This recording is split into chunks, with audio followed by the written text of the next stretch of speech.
Ya piknikte salıncağa binerdim, salıncağa. Takip et beni.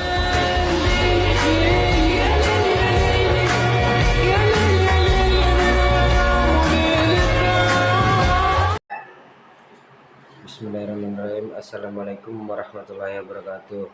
Perkenalkan, nama saya Hafiz Trianto dengan NIM 4323037.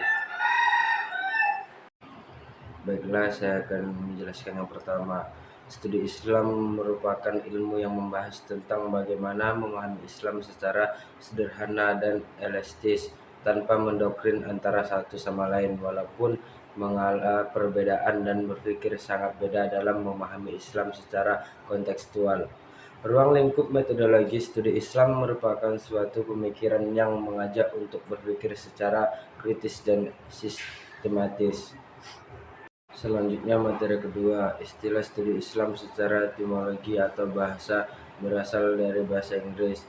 Dalam Islamic Studies, sedang menurut bahasa Arab adalah dirasat al-Islamiyah. Studi Islam secara sederhana demikian sebagai kajian Islam, urgensi Islam dalam studi kehidupan. Yang pertama, umat Islam saat ini berada dalam kondisi problematis. Yang kedua, umat manusia dan perbedaannya berada dalam suasana problematik. Doktrin adalah ajaran tentang asas-asas suatu aliran politik, keagamaan, pendirian segolongan ahli ilmiah pengetahuan, keagamaan, pendirian segolong ahli ilmu pengetahuan. Selanjutnya, materi ketiga, perkembangan studi Islam di dunia timur, barat, dan Indonesia memiliki sejarah yang panjang dalam kompleks yang mencakup berbagai perubahan dalam pendekatan metode dan fokus penelitian. Studi Islam di dunia barat, terutama Amerika Serikat, memfokuskan pada studi sejarah Islam, bahasa Islam selain bahasa Arab, sastra, dan ilmu sosial. Perkembangan studi Islam di dunia timur, barat, dan Indonesia mencerminkan demikian kompleks antara pengaruh budaya, sejarah, dan interaksi antar agama. Selanjutnya, materi keempat, pendekatan metodologi studi Islam adalah suatu pandangan atau paradigma yang terdapat dalam suatu bidang ilmu yang selanjutnya digunakan dalam memahami agama. Melalui pendekatan kehadiran agama secara fungsional dapat dirasakan oleh pengetahuannya. Dalam hubungan ini dapat dikatakan bahwa agama dapat diteliti dengan menggunakan berbagai macam paradigma.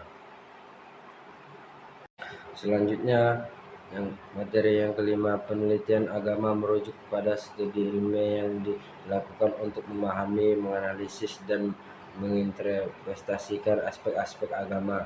Penelitian keagamaan adalah sebuah bidang penelitian yang mempelajari hubungan timbal balik antara agama dan masyarakat.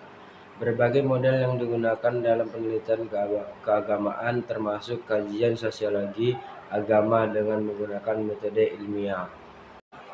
Selanjutnya, materi ke-6, agama dalam bahasa Indonesia dapat diartikan sebagai seperangkat aturan dan kata cara hubungan antara manusia dan Tuhan dan manusia dengan manusia.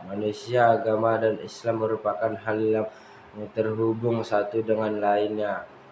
Ketiganya memiliki pengaruh yang sangat dasar dalam pembinaan generasi yang akan datang, yang tepat beriman kepada Allah dan berpegang teguh pada nilai-nilai spiritual. Setiap manusia dilahirkan dan keadaan kebebasan mereka dalam kehidupan benar-benar mutlak dalam hal hingga bertemu dengan kebenaran atau kebaikan. Selanjutnya, materi ke-7, Islam normatif adalah Islam pada dimensi sakral yang diikuti adanya realitas transdigital yang bersifat mutlak dan universal, melampaui ruang dan waktu, atau sering disebut sebagai realitas ketuhanan. Islam historis adalah Islam yang sesungguhnya ada di kalangan masyarakat. Islam historis merupakan karena pemahaman setiap individu atau diri sendiri dalam masyarakat tentang kajian Islam secara menyeluruh. Selanjutnya materi ke-8, Islam merupakan agama yang diturunkan terakhir oleh Allah kepada Nabi Muhammad sebagai nabi dan utusan terakhir. Bagi umat manusia, Islam dianggap sebagai agama yang sempurna dan diridhoi Allah Subhanahu wa taala karena memiliki karakteristik yang khas dibandingkan dengan agama-agama yang datang sebelumnya. Islam dipandang sebagai pedoman hidup yang memberikan arah dan aturan dalam berbagai aspek kehidupan manusia untuk memperoleh kebahagiaan di dunia dan di akhirat. Al-Quran dan hadis dianggap sebagai pedoman hidup bagi umat Islam. Al-Quran